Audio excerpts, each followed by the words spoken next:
Welcome to Toni Unleashed, the podcast, where I unleash the truth about all things pets. My research and anecdotal evidence, paired with expert interviews, will help your pet thrive. I'm here to answer questions, share insights, and spread awareness about what's really going on in the world of pets. I'm Toni Shelaske with 25 years of experience in the pet space. Welcome to the show. Hello, and welcome to Toni Unleashed. And I am very excited to have my guest today, Stephanie Garza from Pup Pup and Away. Hi, Stephanie. Hi, thanks for having me. Absolutely. And Stephanie and I already kind of know each other because I was on her podcast. So we are very like-minded, which we will get into. But Stephanie, first, I love to hear about people's stories and like what life events happened for you that got you into the pet industry, the daycare, all of that kind of stuff. Yeah, I'll give you a pretty abridged version because pets have definitely been something for my entire life. So for the past 35 years, pets have been something that are very important to me. It was just, growing up with my childhood dogs, I really wanted to be a vet. So I went to A&M with that being like my goal.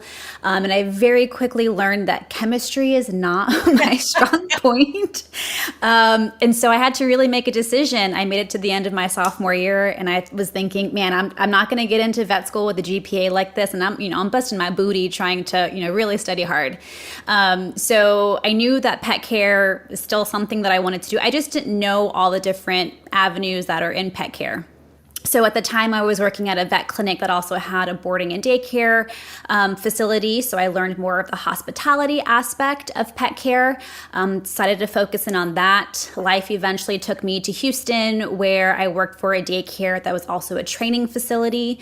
And that's when I learned training. That was in 2013. So I began teaching puppy classes, basically focusing mostly on basic manners. How do we teach a dog to sit, to lay down, different things like that? How are we going to bring up a puppy and socialize them in the right way?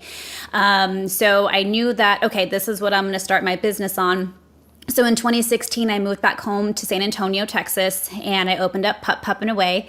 It first started off being a pet sitting, dog walking business with obviously that training component until I was able to get enough money to open up my first commercial location, and that happened in 2020. And so then I opened up our boarding, our daycare. Our daycare is actually expanded to what we just call more socialization, because daycare in a true sense is not something that is right for every dog. Really, I find that it's the right socialization for about 20% of dogs, which is a very low number. Wow. So we also have a different type of socialization that is more tailored play, is what we call it, emphasis on the tail. And so we give curated play sessions for that dog based on their personality, what can they handle, we keep overstimulation in mind. So as time went on, I also became a certified behaviorist to look at things more from a behavioral standpoint, which a lot of people don't really realize that there is a difference between a behaviorist and a trainer. Behaviorists are going to be working more to modify behaviors, problematic behaviors that you're seeing in a bunch of different angles. And then about 3 years ago, I kind of took my own little journey into, holistic living for humans. And then I was like, oh, well, if this is something that's can affect us, I really went down the path of how can it affect our animals. And, that was, where I started my nutrition journey. So I think in 2021 is when I also became a dual certified canine nutritionist. I have one certification through the Companion Animal Science Institute and then one through Feed Real Institute as well. And I've just been spending the past few years just like really combining how our lifestyle for our dogs, what they're eating, how they're living is really affecting behavior and, all these different aggressive anxiety issues that we're seeing with dogs. Mm-hmm. Oh my gosh. Okay. So there's so many things I want to hit on.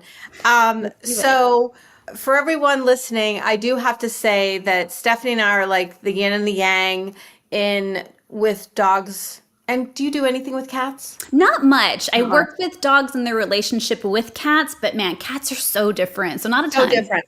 Yeah, I do coach and work with cats and that kind of stuff, but I usually say I don't speak cat, but I can tell you how to feed your cat. Sure. So, but the interesting thing is, I started out pet sitting too. Cool. Yeah. So we just kind of like, get our lips wet with that environment, and then we just keep on going and finding out more things. Yeah, that's I opened my pet sitting and dog walking business in 2000. Okay. So, and then you said you opened your daycare in 2020? Yeah, that was fun.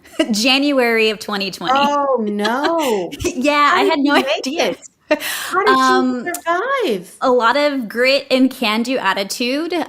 So we did close, even though pet care was considered an essential business.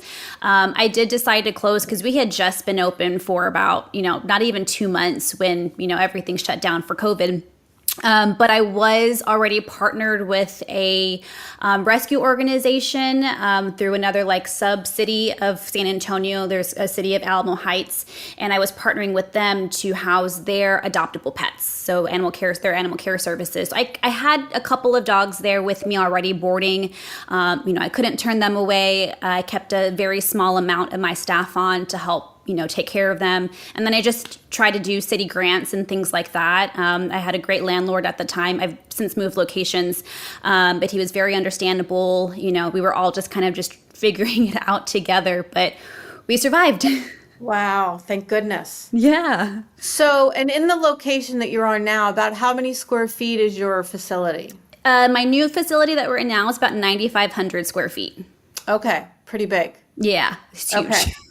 So I have to tell you, I am not a person that would ever board my dog or put my dog in daycare. I don't go to dog parks. Yeah. I just stay away from that sort of thing. Yeah. But when I looked at your website and I saw that you really tailor the play and who's with who kind of thing, if we were in the same area, I would probably use your facility. Appreciate that. So can you go into a little more exactly how, what do you put, what do you do as far as analyzing the dogs and figuring out who works well with who and that kind of stuff? Yeah, well, in my very simplified bio, I also did not mention that I worked at a bunch of different daycare and boarding facilities along the way. And from each one of those, I picked, I like this, I don't like that, I like this, I don't like that. There's quite a few different ways. The first one, while most facilities will offer you, a free day as their assessment, most of those assessments are, okay, here's a new dog, maybe I'll evaluate it, person to dog, and then I'll introduce one dog and another dog and another dog. And as long as a fight doesn't break out, this dog's great. Okay, great, you're a client, right? Our orientation is actually a 4-day process. They're not 4 days back to back. But what we found is the more that a dog gets comfortable with the environment, with the other dogs that they're meeting multiple times, with the staff that they're working with, the more that behaviors will start to come out, right? And that can be good or bad behaviors. Sometimes if a dog is so nervous, they're shut down in the corner. And a lot of places will think, well, as long as that dog's not starting a fight, cool, right? And what we see is something way different. Your dog is sure surviving here, but they're not thriving. But maybe once they've been here 4 times, maybe they are starting to coexist and walk around with the other pets a little bit more, engage a little bit more. And also in that 4-day process, our trainers are teaching those dogs the things that we like to have be readily available in the dog's repertoire to handle them better in daycare. We're working on recall, which is coming when called. We're working on their name recognition. We're working on them being able, at our daycare, we do allow for the dogs to wear collars because it's an easy way for us to gently grab a collar and move a dog whenever they're being too pesky with another one. So we want to make sure that the dog is okay with us being, handling them around the neck. And of course, judging if the dog, the severity of selectivity. activity. There are dogs that are dog selective, which means that they don't mind making friends with some dogs, but they really don't like making friends with other dogs. And in a big daycare environment, our groups are only up to 12 dogs per person. So some, I would say that's kind of average. Some places will have 150 in a group with like 3 people. So ours is pretty dog-specific ratio. But, a dog needs to be able to meet all different types of personalities whenever they're in a daycare environment and be happy with those personalities.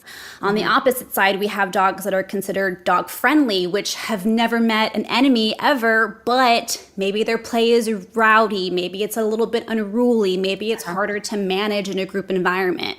So there's lots of different things that we try to consider. And what we found was, again, about only 20% of dogs are just the right amount of friendly, but still engaged with the daycare tech that's in there that allows for them to be a good candidate in this bigger group daycare. Again, only up to 12, but still.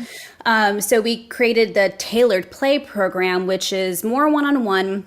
It's not as long of a day as daycare is because they only get 4 20-minute sessions, but those sessions we're putting, for the dogs that are truly dog selective. I don't like male dogs that have this certain type of personality. Okay, we're going to pull very specific types of dogs that we know you're going to fit with. Or maybe some dog is going to play really rough because they have a little bit less inhibited play style. Okay, if I can get you and I'm only watching you and, the one other dog that you're playing and not the 10 or 11 other dogs, I can really make sure that I'm helping and guide you making better play choices. Yep. We have dogs in there with medical conditions that can't play all day long. So there's lots of different things and it goes into looking. And I think the biggest thing too is just transparency, right? Oftentimes, I have pet parents that get kind of bummed out that their dog didn't pass into daycare and they landed themselves in this tailored play because they feel like they don't have, hi guy. You have to see this. She literally just walked in and with this in her mouth. Oh, she's like, I heard her talking about play. She always comes in when I'm recording. That's the best time.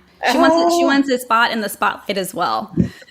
So yeah, some people are very open to it. They want a professional to tell them how their dog is going to thrive. Some people get a little discouraged because, they're not a good dog if they don't get into daycare. And I'm like, every dog's different. Just like our personalities and our socialization styles are different. Our dogs have different things too. And cookie cutter daycare is not right for everybody. So say I brought Layla.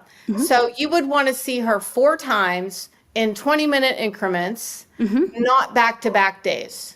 It can be back-to-back days, but that's usually a lot. So if it's more for like the pet parent schedule, we most likely can do that.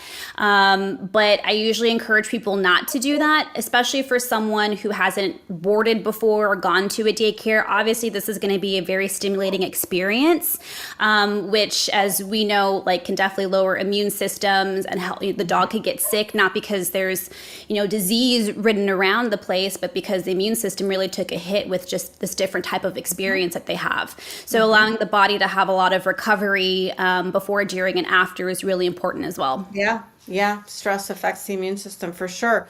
So do you have any advice for people that are not in your area as far as what to look for in a daycare or what's a red flag? Yeah, I definitely think a numbers game, right? So ask, how many dogs do you have here in one play group, right? And everyone might feel a little bit different and comfortable with the specific ratio of dogs per person.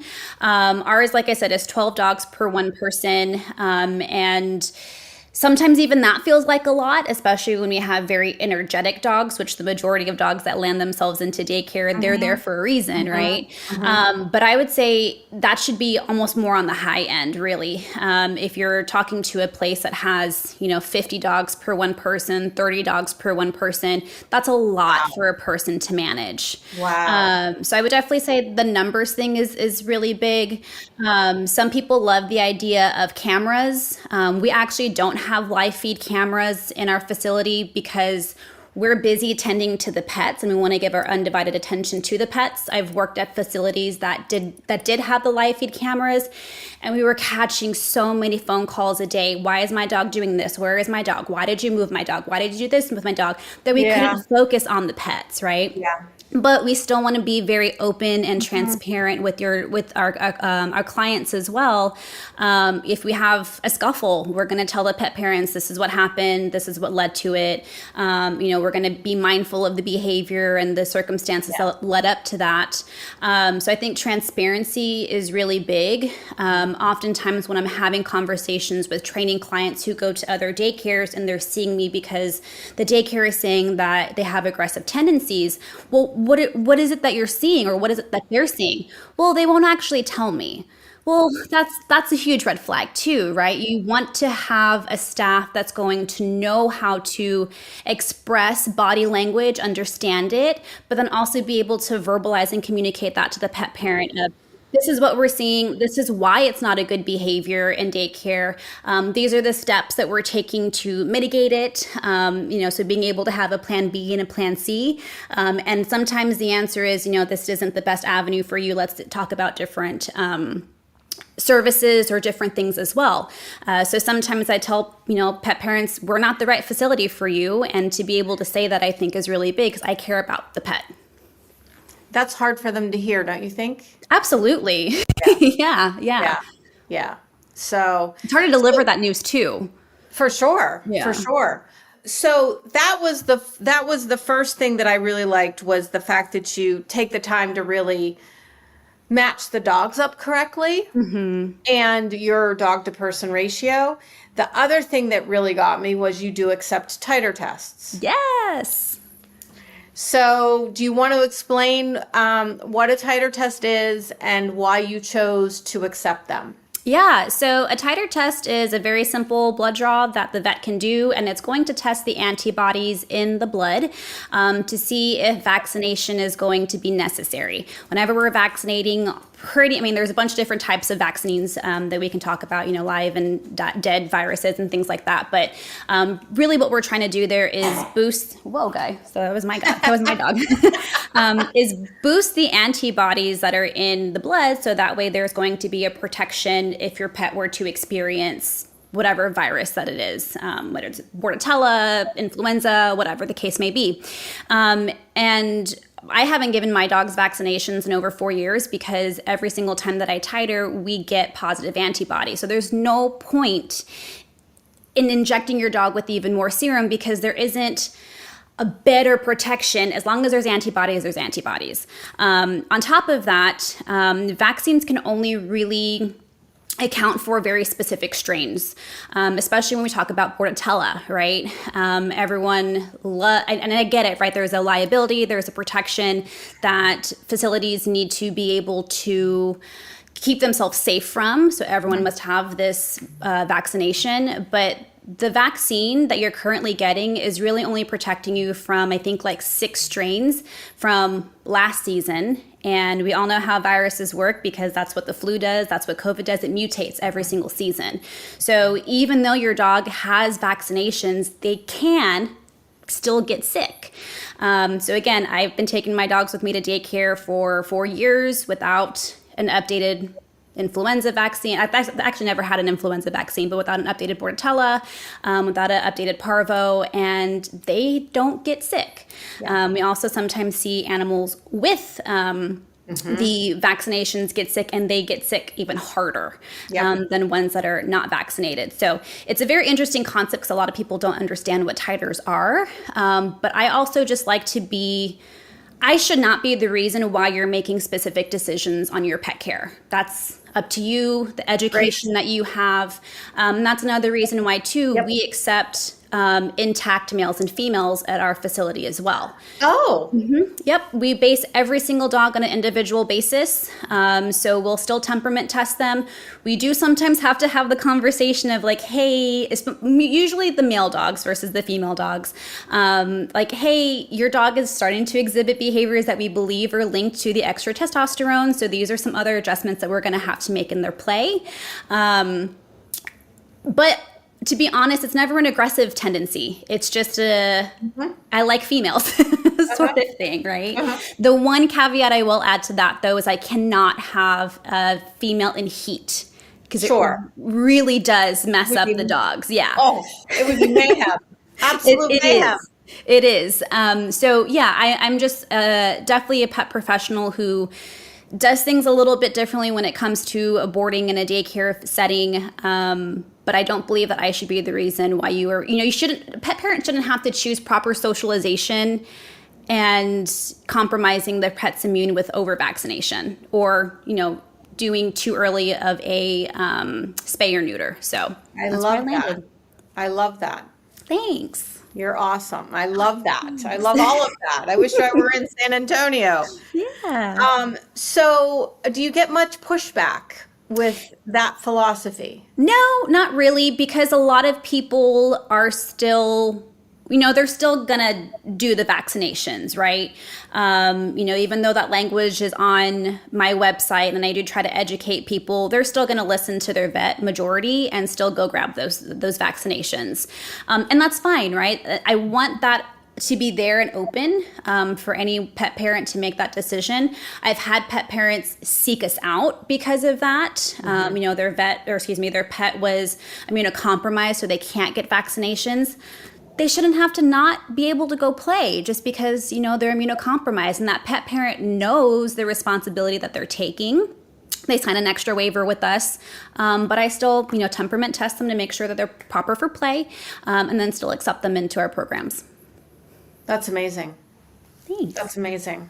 So, and fully intact, and I just love that. So, do you have any retail space where you are? I don't. Well, I have minimal. It's very minimal, and right now what we carry is mostly like trainer curated products. So, pain harnesses, different enrichment puzzle toys, different things like that. When I moved into this new space, I moved into it in this past November. One of my goals was to be able to have more retail space. So we have a little bit more than our previous location. I just haven't had the time or resources to be able to kind of broaden that and offer more nutritional, beneficial things too. Mm-hmm. Well, if I ever come to San Antonio, I'll come and visit you. Please do. I would love that. We can talk. We can do the walk and talk it all through and set up your retail space. I love to do that kind of stuff. When I go on vacation, the first thing I do is I figure out what pet stores I want to go and see. I'm such a nerd. Absolutely. No, I do the exact same thing even before I was really into being interested in the retail aspect of it. So I hear you. Yeah. Yeah. Do you feel like San Antonio is a little progressive with holistic minded people? To be honest, no. So when I first got my training started, I was living in Houston, and I was very scared to move my business back home. Just because, out of all the major cities in Texas, San Antonio is probably, I would say, the least progressive, especially comparing it to Austin, which is very pet friendly, very pet progressive. Places like Dallas, which do have a little bit of a higher income. But, I still made the leap. I still wanted to come home. I still wanted to be someone that helped elevate that awareness in San Antonio. And I don't regret it. I don't think, it's hard to know what's a different version of Stephanie had she moved to Austin or had she moved to Dallas or stayed in Houston. But, the fact that I've been able to stay alive and, grow my business this much in a matter of 9 years, I think tells a little bit about San Antonio, that we're still open-minded to it. So I'm going to sound like a geographical mess, but San Antonio is the one with the canal? Or the we water? have the Riverwalk. The Riverwalk. The Riverwalk, yes. Okay. I've been there. Yeah, it's gorgeous. The funny thing is, I was actually there for a pet sitting conference. Oh, no way. Yes. I've never known of a pet sitting conference here. I must have missed that one. I belonged to an association. It was one of the first ones. Pet sitters, I can't even remember the name of the association, but she had a big event in San Antonio with, classes and workshops and all kinds of stuff. It was awesome. That's amazing. I my boyfriend and I went, and he did his thing and I did my thing, but we were able to, tour through town Yeah. and the We Riverwalk also and do have the some. Alamo. So That we went to the Alamo. I think it was closed, so we could only walk around the outside. most likely, But yeah. I'm going back like 20 years, Yeah, yeah. a long time. Nah, it's still pretty Um, close. but when I think my brain was thinking Austin. Gotcha. Yeah. No, Austin is on a different level for They're sure. pretty progressive, right? Very much so. Because Yeah. Whole Foods headquarters is there. Maybe not anymore since Amazon bought it. I don't know. Yum Wolf, Yes, Bones and he lives. Co. They Bones and Co. I don't think I I have a realized Yum Wolf friend. was based out of Austin. Okay. Yeah. Yeah, yeah. So okay, now I got it all straight. Um, do you think you'll franchise, or do you think you'll try to? Yeah, I've considered it. I considered it before we moved into this bigger location. So I was like, let me focus on the move first. I would definitely have to be very picky with the people that were going to be, buying out a Totally. franchise, just because I do think that anyone can do it. You don't have to be a certified behaviorist to do it. But there is a very specific level of knowledge that each person needs to have in order to, because that's what makes me different. I'm owned and Right. operated by a behaviorist and a nutritionist and someone who looks at things from the pet's perspective a little bit more. Not to say that there aren't other companies that do, but I've worked with many other companies. Some of them were franchises, some of them were independently owned, and they just, they didn't quite see all the small intricacies that happen from a dog's perspective. Yeah, and with a franchise, yeah, you just don't. You only have so much control. And I actually franchised Healthy Pet Products. I didn't open any, but I did, interview a couple people that were interested. And eh, Yeah. I don't want to discourage you in the journey by any means, because I think the way you run your business is amazing, and I think that we need more of them. But a lot of people don't realize not only the message that you have, because it's a holistic message, but also like what it takes to really run a business. Yeah, yeah, for sure. It's definitely a lot. Out of all the things that I am, a business owner is like the least because, you for a while that was just fake it till you make it. We're still growing. We're in a Yeah. big growth stage right now, having moved into a bigger facility and a different part of town too, which has its pros and cons. But at the end of the day, what keeps me going is just I do it for the dogs. Yeah. So what's your day like? Are you mostly like in there with the dogs and with your staff and managing and doing all of that? Yeah, every day is a little bit different, which is also kind of why I love what I do. Not one day looks the same. Yeah. On Mondays is usually my work from home day, so that's when I'm doing my social media, my podcast, changing things up. Any more policy writings. That's for like my admin day. Tuesdays and Thursdays is my puppy preschool day. So puppy preschool was something that I just created, and it opened up in January. It's a full day program for puppies that are less than 6 months old. They get a full day of socialization, basic manner training, and also positive conditioning. So being exposed to things like water, I put them on the vet table, practice, vet cues and different things like that, introducing them to umbrellas.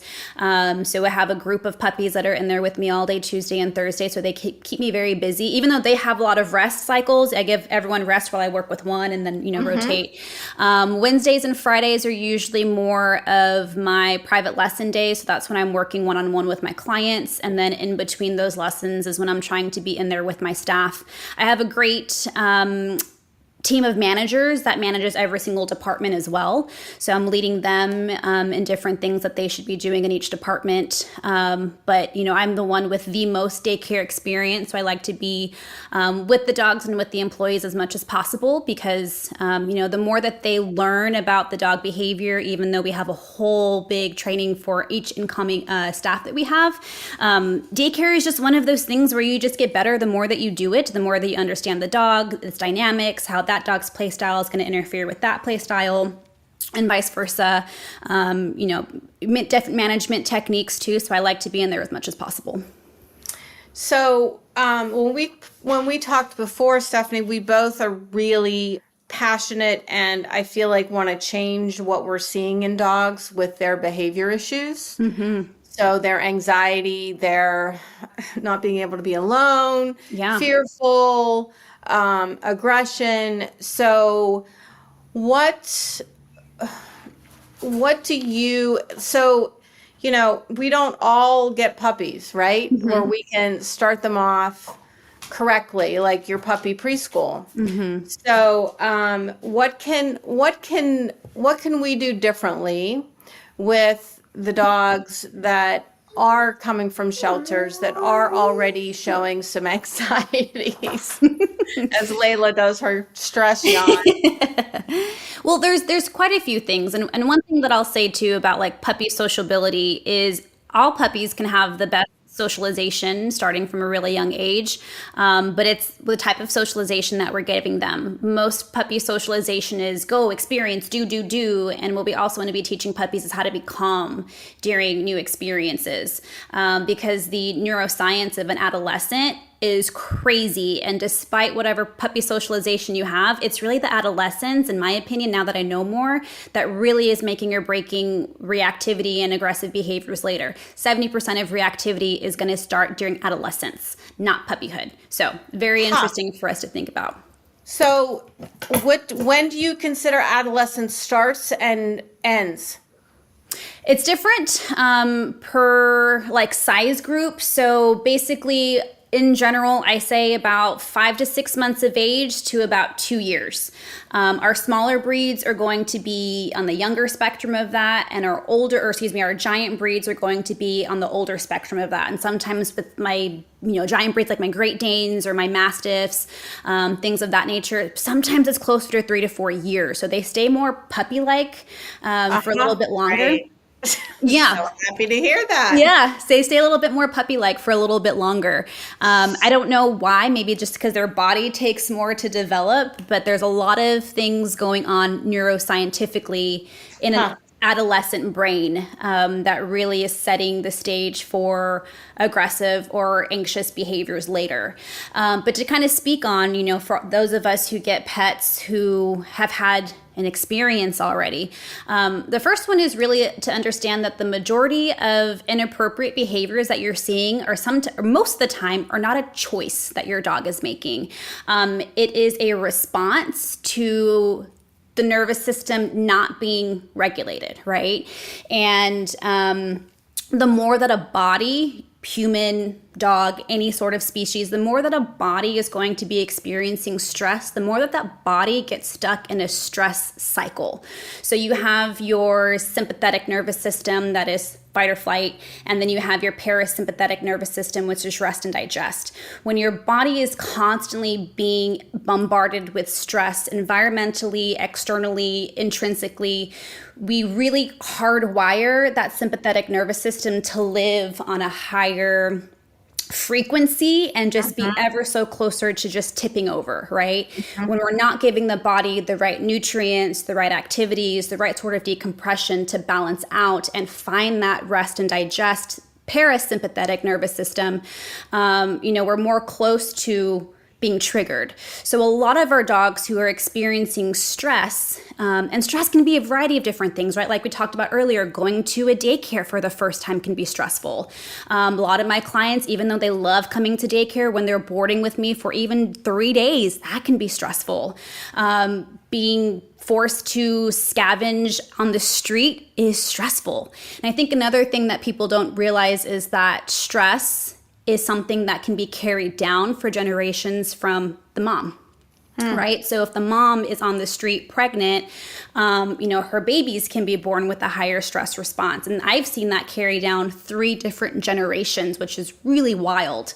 So because stress changes our DNA and our genetics. Yeah. So it's really a matter of understanding and then finding proper ways to regulate that nervous system, whether it's through changes in your routine. A lot of it obvious is pet parent specific. If you live in a state of stress and you're on the go, your pets will also be on the go. looking at what we're feeding, because that's, stress, like I said, can be intrinsic as well. What's going on inside? What sort of different medications are we getting dogs on? Whether they're monthly preventions, or they're things, Apoquel, for example, is something that is known to increase aggressive tendencies in dogs. So kind of looking at things through a spectrum of how can I give the body what it needs to be more in that rest state through food, environmental factors, and then routine as well. So to give you a for instance, Layla is stressed right now because I'm busy doing something else. Yeah.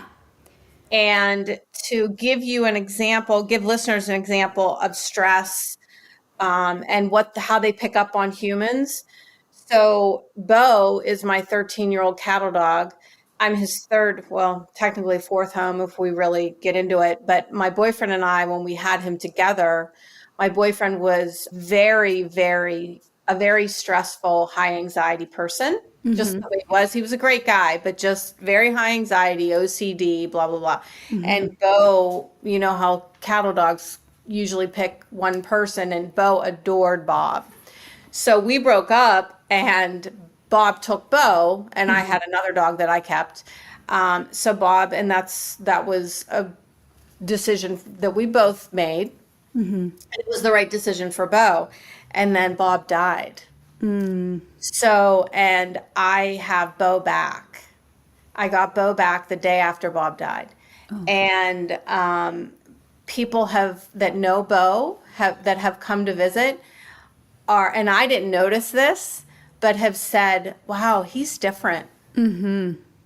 So he's calmer. He's still Bo. You know what I mean? He's still a cattle dog, but he's calmer. He seems a little happier. He's not as reactive. So I think without Bob's anxious energy, he's just a different dog. Yeah, a lot of behaviors can start that way, and then we get the question of, well, because you mentioned like he's still reactive, but not as much, right? Well, because now it's a habit. Now the body is still. It takes a long time. Maybe not a long time. Everybody completes that stress cycle a little bit differently, but it's still rewired in his in his neurons. Absolutely. And it takes time for us to undo all of that. Yeah, absolutely. But it's very interesting. I mean, dogs can detect cancer. Of course, they can detect stress. We underestimate. I think I even still underestimate the power that they have and the intuitiveness that they have. So, and then from a food perspective and stress and anxiety, if you're feeding a food that has food coloring or sugar, God forbid, in it, or even treats that have all this garbage in it, they absolutely have an effect on behavior, right? Right, yeah, because that is what's directly feeding the gut. We know that the gut is, that second brain. It is attached to that vagus nerve, which feeds directly to the brain. When the gut is in dysbiosis, it's messing up neurotransmitters, which is not helping us regulate mood. So yeah, I mean, I can go down a huge rabbit hole of, being a little bit more specific as far as biology and stuff goes in the studies and what we can do. But it's really amazing how little people recognize the correlation between diet, nutrition, and behavior. You can see it in yourself sometimes. Sometimes we're just too busy to notice it, but there's a lot of research that's coming out even more so about how much it's really messing up the body as a system, and then it manifests itself out as behavior. Yep. So we have to look at so many different things, but I really love that you touched on the adolescence and how important that is. I think a lot of people we think, oh, my dog's won. We're good. We're done. They should know. They'd know better. We took the puppy classes. Yeah. Yep. There's a lot of really interesting things. And the biggest thing is that prefrontal cortex is still developing during adolescence. And that's where dogs and humans are going to be able to have emotional control over their decisions, which is why you see big outbursts, I hate you, mom, when it comes to, teenage humans, and why we see such more edginess when it comes to dogs. And again, why 70% of reactivity stems from adolescence. We also see that there is less inhibition. So your dog is still caught in the approach. And then they also get caught in the, holy crap, I just got myself into a situation and I don't know what to do about it. And then us silly humans who don't know how to listen to the subtle signs of dog behavior, we miss the lip lick. We miss the small head turn. So, and we're still in that puppy socialization phase. So we're still like, okay, go keep interacting with this thing that you're afraid of. And then the dog's like, well, I don't want to do that. So let me growl, let me snap, let me bite. And those are finally the things that we're like, oh my gosh, we have a problem. And those are the behaviors that won the dog the comfort that they needed and that they wanted in the first place. So we accidentally rewarded that behavior. And now that's why we're seeing that behavior happen more often. Yep. In this very small nutshell. Yep. Well said. So it's very interesting. Adolescence is wild. Yes. We made it through it somehow, but I'm very thankful we had this conversation because Layla is 14 months old. Okay. Yeah. So you're in adolescence. I'm dead in adolescence. So, and I have no intention of backing off on any of my training that I'm doing with her. We have a group class scheduled in 2 weeks that I have a great trainer locally that you can, once you go through their puppy class, you can do the drop-ins. Oh, awesome. And I plan on always pretty much doing that for her. I do it for both of us, to be honest with you, because absolutely it tires her out. Mm-hmm. So it lets me get a little bit of work done on the day that she has a training class. She's more manageable for me. Yeah, absolutely. And then just having that time dedicated once a week or however often your group classes, that's what helps the consistency stay. And obviously teaching the pet parent is more important than teaching the dog because you're the one that's going to live with them, right? I can do whatever I want with them, but you're the one that's going to live with them. We want these behaviors to stick long term. So it's important to teach the pet parent. We have to learn to cohabitate. Mm-hmm. Yep. And it goes both ways. Absolutely. So I want to talk about one more thing, really fun, because I saw that you offer assistance for wedding photos. Yes, I do. I actually just did one this past weekend. I love that. Yeah, that is my Your Dogs Plus One service. And it's something that's customizable for every couple. Some couples have me go to the rehearsal dinner so that way the pet has a chance to practice. A lot of dogs are involved in the wedding ceremony, whether I'm the one that just lets the dog go, from the top of the aisle. Sometimes I've walked the dogs down. But then, of course, getting them involved in pictures because that can also be a very big stressful time. You got a camera in their face, everyone's dressed up in nice clothes. The dog's like, I have no idea what's going on. So I'm the person either behind the photographer, getting on the ground, making crazy noises, getting that dog to look, giving that, advocating for the dog. Hey, I think the dog needs a little bit of a break. Give us 5 minutes. We'll come back. Having the dog mingle with guests. It really is one of my favorite things, even though it has absolutely nothing to do with training, but it's just so much fun. I love weddings. And so being able to see that. And of course, the dog is usually a big highlight for the guests as well. Oh, I think when I saw that, I was like, wow, that is such a genius idea. It's so fun. I love it. And of course, more people are doing it now. My dogs were at my wedding. So, they're a huge part of our family. They should be at the wedding if that's what the couple wants. So my dog was at my wedding. Okay. So I got married in a very fancy place. Mm-hmm. There were over 300 people at the wedding. And in where I am in Pittsburgh, Pennsylvania, we have what they call, I don't know if cultures are so different even in the US, but they do the bridal dance where I dance with every single person. Gotcha. At the wedding. Mm-hmm. And then it's my parents at the end, and you dance with your dad and your mom and all that. But my mom and dad disappeared. Oh, Swear to God, they disappeared for like a half an hour. Now, keep in mind, I had to dance with 300 people. right. So, but I noticed that they kind of weren't there, and I'm dancing with everybody. And then all of a sudden, and they walked in right when I was just about done with everybody, and they had my dog.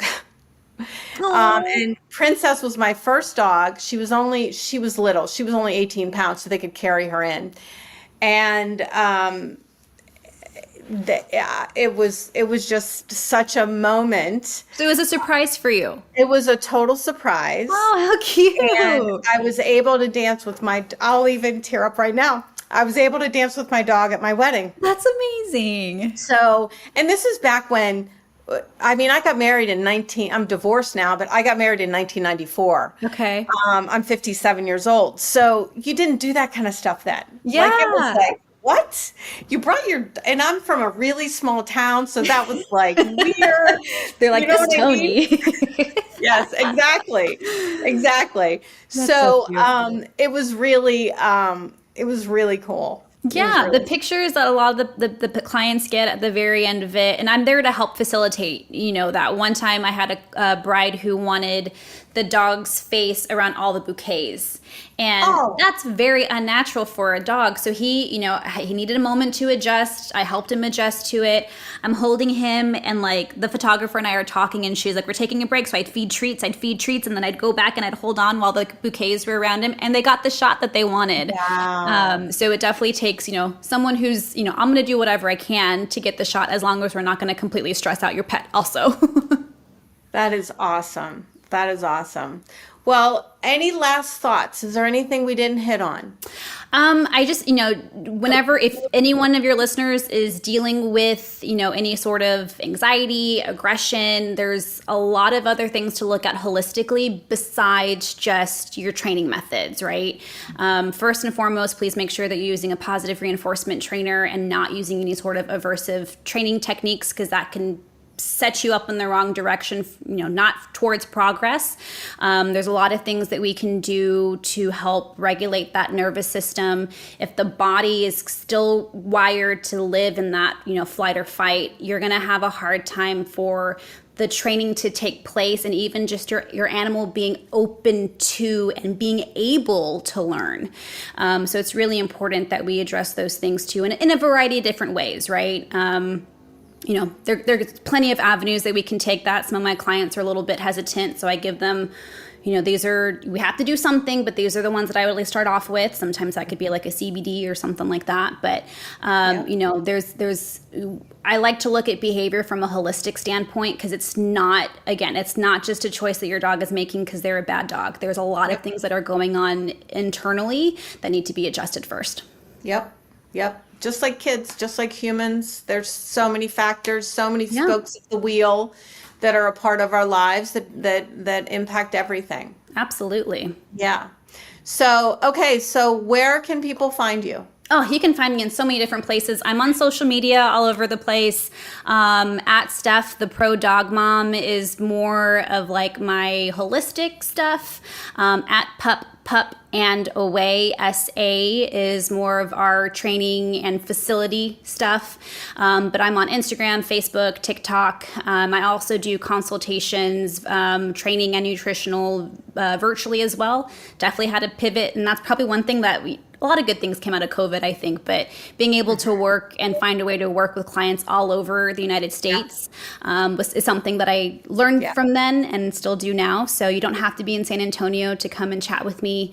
That's something that I can work with your trainer, that give you just other holistic advice for that.